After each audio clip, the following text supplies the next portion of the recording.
Bismillahirrahmanirrahim. Jumpa lagi dalam pembelajaran kita, yakni di tema 1, subtema kedua pada pembelajaran keempat. Nah, anak soleh sekalian, dari gambar ini bisa kalian lihat ya bahwasanya dari setiap wilayah memiliki karakteristik yang berbeda-beda. Hal ini dapat dilihat dari kenampakan alam yang dimiliki serta kebiasaan-kebiasaan masyarakat yang ada. Nah, anak soleh sekalian, sebelum kita lebih lanjut membahasnya, kita sebutkan dulu tujuan pembelajaran yang akan kita capai. 1. Siswa dapat mengidentifikasi karakteristik geografis Indonesia. Dan yang kedua, siswa dapat menyajikan hasil identifikasi karakteristik geografis Indonesia. Nah, berikut penjelasan yang akan kita pelajari pada kesempatan kali ini, yakni kenampakan alam yang ada di Indonesia. Nah, negara Indonesia berada pada posisi yang sangat strategis karena negara kita diapit oleh dua benua, yakni benua Asia dan Australia, dan di antara Samudra Hindia dan Samudra Pasifik. Indonesia memiliki bentang alam yang berbeda-beda di setiap daerahnya, dan kenampakan alam ada dua, dan yakni daratan dan perairan. Kenampakan alam terdiri dari dataran tinggi, dataran rendah, pegunungan, dan gunung, serta pantai atau pesisir. Yang pertama yang kita bahas dataran tinggi, yakni memiliki ketinggian 300 sampai 600 meter di atas permukaan laut dan dikelilingi oleh bukit-bukit sehingga udaranya sangat dingin dan segar. Yang kedua, dataran rendah.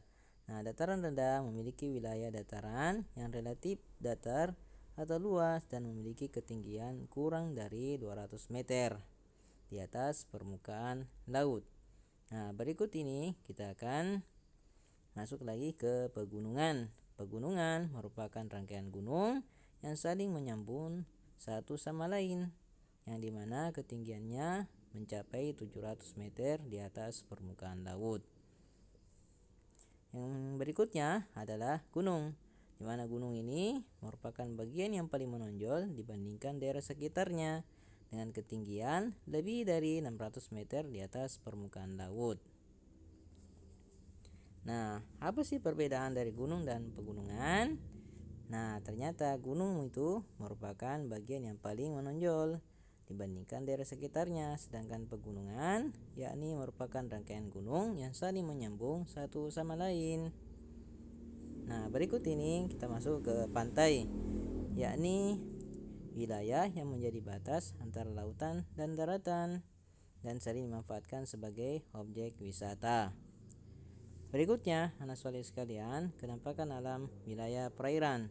Ada danau, ada sungai, ada laut, dan ada selat beserta samudra. Oke, kita akan bahas satu persatu. Yang pertama adalah danau.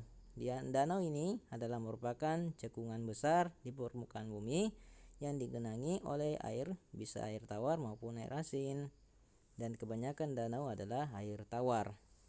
Kemudian berikutnya adalah sungai, adalah aliran air yang besar, yang memanjang, yang mengalir secara terus-menerus.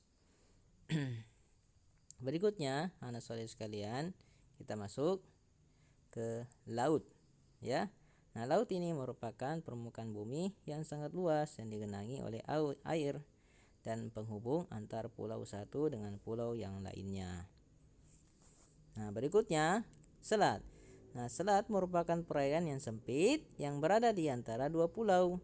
Nah, selat yang paling terkenal adalah Selat Karimata dan Selat Sunda. Nah, berikut yang terakhir adalah samudra, perairan yang luasnya melebihi luas laut dan kedalamannya lebih dari 1000 meter.